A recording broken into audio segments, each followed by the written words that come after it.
கோலும் தடியும் the rod and staff, இந்த மேய்ப்பனுடைய கைகளில் இருக்கிற கோல், as long as they are in the hands of the shepherd, தடி, the rod, இந்த ஆடுகள் பார்க்கிற பொழுது when we look at the ஒரு நிம்மதி rivers, வர ஆரம்பிக்குது. there will be a peace, கோலும் தடியும் தேற்றும் என்று சொல்லுகிறது. that the rod and staff will comfort, நம்பிக்கையை கொடுக்கிறது, that it will give தைரியத்தை கொடுக்கிறது, courage, ஆறுதலை கொடுக்கிறது. இந்த பள்ளத்தாக்கின் வழியாக ஆடு போகிற பொழுது as the sheep goes through மேய்ப்பனுடைய கைகளிலே எந்த நேரம் ஒரு ரெண்டு கருவி இருக்கும், கோலும் தடியும் அவருடைய கையில இருக்கும். that the shepherd will always have this rod and staff in his hand, அந்த காலத்திலே வச்சிருப்பான். and that's the kind of time we are. யாவது பைபிள் இல்லாத பாஸ்டரை பாத்தீங்களா? Have you ever seen a pastor without a Bible?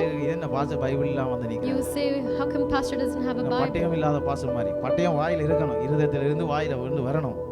ஆனா நம்ம எங்க போனாலும் இத கொண்டு திரிறோம், தேவனுடைய வசனத்தை சுமந்து கொண்டு போறோம். We are carrying the word with us wherever we go. ஏன்னா ஆட்டுக்கு தெரியும், ஏன்னா ஆடுகளுக்கு நாம என்னத்தை கொடுக்க வேண்டியிருக்கு, சாப்பாடு கொடுக்க வேண்டியிருக்கு, because the sheep need food, நல்ல ஆகாரத்தை கொடுக்க வேண்டியிருக்கு. so we need to give them good food. ஆகையாலே நாம் இந்த கோலும் தடியை நாம் படிக்கிறோம். அப்ப so we are learning about this rod and staff. மேய்ப்பனுடைய கோல் வந்து ஒரு 5-6 அடி உயரம் இருக்கும். அந்த கோல் that the staff is 5-6 feet tall. வளைந்து இருக்கும், முனையிலே அது வளைந்து இருக்கும். there is a curvature at the end. இந்த மேய்ப்பன் ஏன் இதை வைத்திருக்கிறான்னு சொன்னா, மந்தைகளை தன்னுடைய கட்டுப்பாட்டில் வைத்திருப்பதற்கும் மலைகளில் ஏறுவதற்கும், he uses this so that the sheep don't go past a certain boundary. செடிகளையும் புட்களையும் அடித்து மந்தைகளை செல்வதற்கு பாதைகளை உருவாக்குவதற்கும் அந்த கோலை பயன்படுத்துவார். he uses it to make ways and move things out of the way. மேய்ப்பனுடைய தடி வந்து நீளம் குறைந்ததா இருக்கும், and the rod is shorter.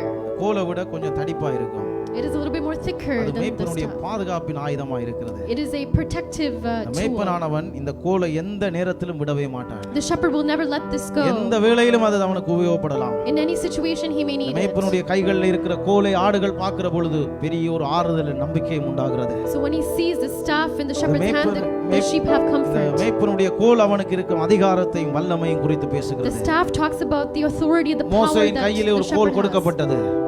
Moses had such அது அவனுக்கு கொடுத்த அதிகாரத்தையும் வல்லமையும் அது காண்பிக்கிறது. it spoke about the power and authority அந்த கோலை வைத்து தான் பார்வோனை நடுநடுங்க வைத்தான். and it's with that staff that அந்த he made கோலை வைத்து தான் செங்கடலை பிளந்தான். that's how he split அந்த the sea. கோலை வைத்து தான் எகிப்திலே 10 வாதைகளை அவன் கொண்டு வந்தான். that's how he brought the 10 plagues. அந்த கோலை வைத்து தான் வாளையிலிருந்து தண்ணீர்களை புறப்பட வைத்தான். that's how he made water come from அற்புதங்களை the செய்த mountains. கருவியாக அந்த கோல் இருந்தது. அற்புதங்களை செய்த கருவியாக அந்த கோல் இருந்தது. the staff was utilized to do many wonders. அந்த கோல் வந்து அவனுக்கு கொடுத்த அதிகாரத்தையும் வல்லமையும் அது காண்பிக்கிறது. it talks about the authority and power that was given to காலத்திலே எது கோலாக இருக்கிறது? in the New Testament times what is கடந்த the வாரத்திலே நம்முடைய தலைமை போதகர் பிரசங்கித்த வார்த்தை என்னது? கோல் வந்து எது தேவனுடைய வார்த்தையாக இருக்கிறது. the staff is the word of God. இதுதான் அதிகாரமும் வல்லமை நிறைந்தது. this has power and authority. தேவனுடைய வார்த்தையை பார்க்கிற பொழுது அங்க தேவனுடைய வசனத்திலே இருக்கிற அதிகாரத்தையும் வல்லமையும் நாம் பார்க்கிறோம். when you look at the word of God you see the power and authority. தேவனுடைய வார்த்தையினாலே தான் வானமும் பூமியும் உண்டாக்கப்பட்டது. the heavens and earth were formed through the word. அவருடைய வார்த்தையின் மூலமா தான் நமக்கு ஆறுதல் உண்டாகிறது. through the word that we receive comfort. பள்ளத்தாக்கின் வழியாக நாம் பயந்திருக்கிற சூழ்நிலைகள் மத்தியிலே நடக்கிற பொழுது நாம் பார்க்க வேண்டியது எது? தேவனுடைய வார்த்தையாகிய இந்த கோலை தான் நாம் பார்க்க வேண்டும். as we walk through dark valleys what should we look at? it is this word that serves as a staff. இதை பார்க்கிற பொழுது தான் நமக்கு ஆறுதல் உண்டாகிறது. it's by looking at this that we receive comfort. இதை பார்க்கிற பொழுது தான் நம்முடைய வாழ்க்கையிலே பலன் உண்டாகிறது. there is strength that was formed in our lives. மோசேயின் கையில் இருக்கிற கோல் எல்லா காரியங்களையும் பிளக்க வைக்கிறது. the rod split things in Moses' life. மோசேயுடைய அற்புதங்கள் பாருங்க, எல்லாம் பிளக்குது. செங்கடல் பிளக்குது, கன்மலை பிளக்குது, எல்லாம் பிளக்க வைக்கிறான். all the signs that Moses did he split the sea. ஆனா யோசுவாவினுடைய கையில கோல் இருக்கவில்லை. அவனுடைய தேவன் சொன்ன நியாயப்பிரமாண வார்த்தை இருதயத்திலே இருந்து வாயிலே அது கோலாக வச்சிட்டான். the other one he had a rod. யோசுவாவினுடைய அற்புதங்களை பாருங்க, எல்லாம் நிக்க வைக்கிறான். he made everything stop. Joshua. யோர்தான் ஒரு குவியலாக நிக்குது. the Jordan stood still. சூரியனும் சந்திரனும் நிக்குது. the sun and சூரியனே moon stopped. நீ கிபியோன் மேலும் says to the sun. சந்திரனே நீ ஆயலோன் பள்ளத்தாக்கின் மேல் தரித்து நில்லுங்கள் என்று சொல்லுகிறார். you shall stand still and not move. ஒரு பகல் மட்டும் அது தரித்து நிக்கிறது. and for a day it did not move. அப்ப என்ன சொல்லுகிறோம்? so what are we saying? தேவனுடைய வல்லமுள்ள வார்த்தையின் மூலமாய் வாழ்க்கையிலே கிடக்கிற காரியங்களை நிக்க வைக்கிறான். that through the word of God we can make things move. அதைத்தான் சபையாகிய நாங்கள் உங்களுக்கு சொல்லுகிறோம். and that is what I am telling you today. தேவனுடைய வார்த்தையை எடுத்து நீங்கள் உங்கள் வாழ்க்கையில பேச ஆரம்பிங்க. so utilize the word of God in your life. எல்லா சூழ்நிலையிலும் வசனம் உங்களை நிக்க வைக்கும். in every situation the word will keep you வசனம் உங்களை நிக்க strong. வைக்கும். it will make you stand எழுந்து rooted. நிக்க வைக்கும். it will make you stand எல்லா up. சூழ்நிலையிலும் எழுந்து நிக்க வைக்கும். every situation ஏன்னா will lift வார்த்தையில் you. அதிகாரம் இருக்கிறது. because there is வல்லமை authority in the இருக்கிறது. word. வல்லமை இருக்கிறது. there is power. நாம் எழுந்து நிப்போம். let us get up.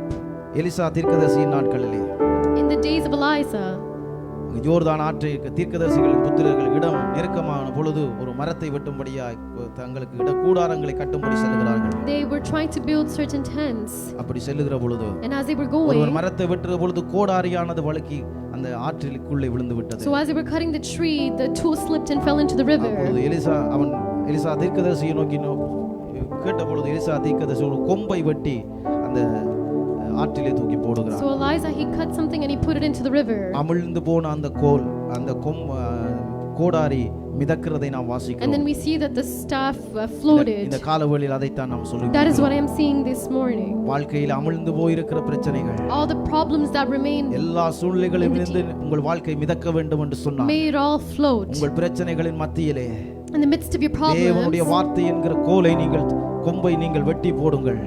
so take the word of God and drop it. உங்கள் சூழ்நிலைகளிலே போடுங்கள். Put it into your உங்கள் situation. வாயினாலே அதை பேசுங்கள். Through your mouth, speak அவன் அன்னைக்கு it. வெட்டி போட்டான், உங்கள் வாயாலே அதை பேசுங்கள். So as you cut and you drop it, speak எல்லா it. சூழ்நிலைகளிலிருந்து நீங்க மேலே And வருவீர்கள். you will come afloat from all your கண்களை மூடி circumstances. எல்லாரும் தேவனை ஸ்தோத்திரிப்போம். So let us all close